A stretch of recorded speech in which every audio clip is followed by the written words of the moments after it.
9월 18일 코로나 바이러스 감염증 19 국내 발생 현황을 말씀드리겠습니다. 국내 발생한 신규 확진자는 총 109명이 확인되었고 해외 유입 사례는 17명입니다. 총 누적 확진자 수는 22,783명입니다. 신규로 228명이 격리 해제되어 현재 2,635명이 격리 중입니다. 위중증 환자는 150명이고 어제는 사망자가 5명 발생하였습니다. 희생자 여러분의 명복을 빌고 유가족분들에게 애도의 말씀을 드립니다. 국내 지역 발생을 오늘 12시 기준으로 지역별로 좀 더 상세히 말씀드리겠습니다. 집계 시점의 차이 때문에 일부 상이할 수 있다는 점을 말씀드리고 먼저 서울특별시입니다.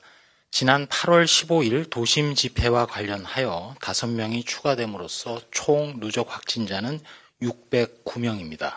비수도권이 336명으로 수도권 273명에 비해서 더 많습니다. 강남구 K보건산업과 관련하여 5명이 추가되어 총 32명의 누적 확진자가 발견되었고 종로구 서울지방국세청과 관련해서 9월 16일 첫 확진자 발생 후 4명이 추가 확진되어 총 환자는 5명입니다. 다음 경기도입니다. 고양시 정신요양시설 박애원과 관련해서 접촉자 조사 중 7명이 추가되어 총 확진자는 18명입니다. 부천시 남부교회 관련해서 접촉자 조사 중 2명이 추가 확진되어 현재까지 총 17명의 누적 확진자를 발견하였습니다. 광명시 기아자동차 관련해서 2명이 추가됨으로써 누적 확진자는 총 13명입니다.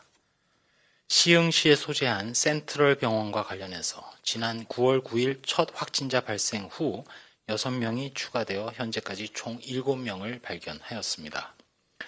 다음으로 충청남도 보령 소재 해양과학고와 관련해서 1명이 추가되어 총 6명의 확진자를 발견하였고 전라북도 익산시 인화동 사무실 관련해서 1명의 접촉자 조사 중 1명의 환자가 추가되어 총 10명이 발견되었습니다.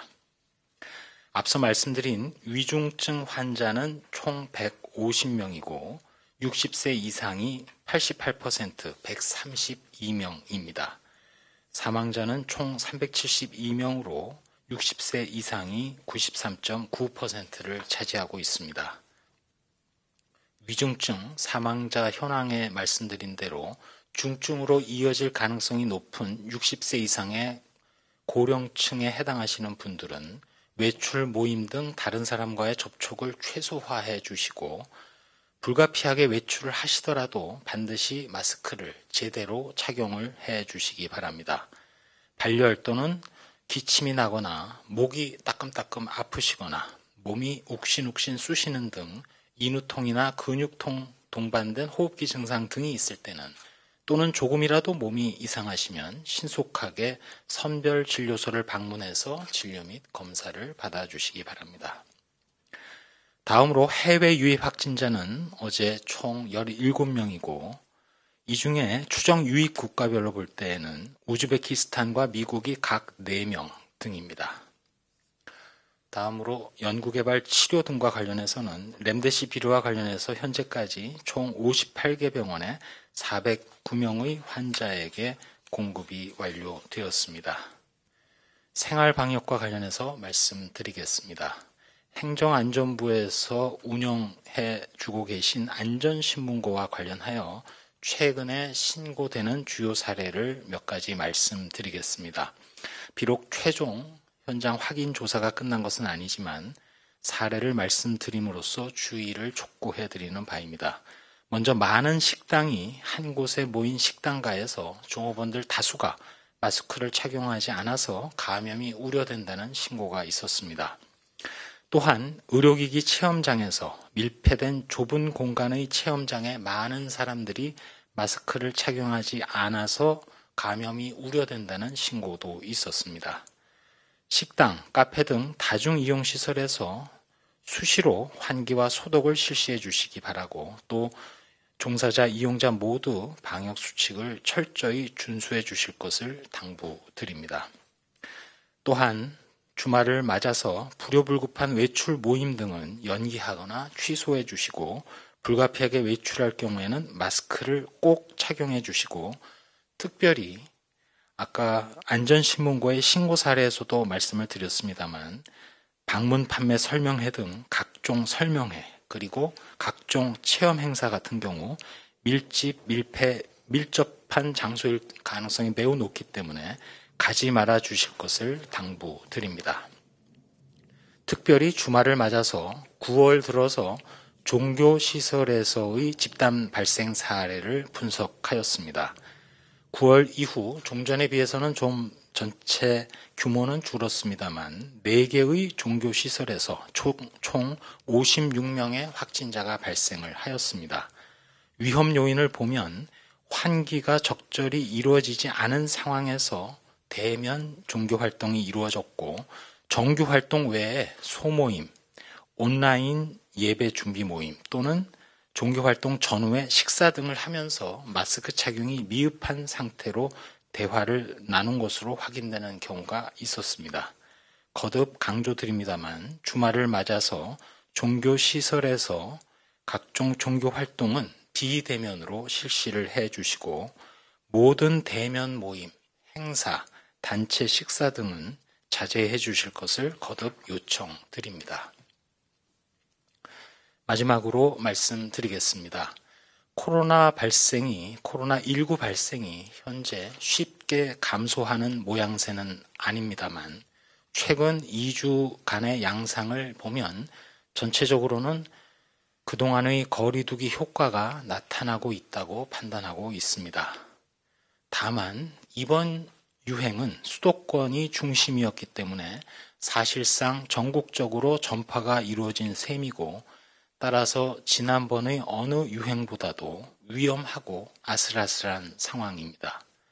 만약 지금 전국의 어느 고위험시설 또는 어떠한 대규모 행사에서라도 집단 감염이 한두 곳만 생겨도 금세 확진자가 급격하게 늘어날 가능성도 배제할 수 없습니다. 지금 상황은 용수철처럼 튀어오를 수 있는 코로나19의 대규모 유행을 거리두기로 억제하고 있는 형국입니다. 특별히 실내는 물론 거리두기가 불확실한 실외에서는 어디서나 마스크를 착용하는 것이 매우 중요합니다.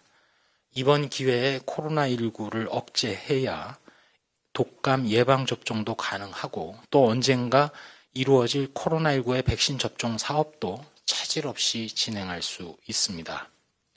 그동안 매번 코로나19의 위기를 이겨내왔고, 또 피해를 줄이는 데에 기여해 주신 것은 우리 국민 여러분들의 저력, 인내, 위대함입니다.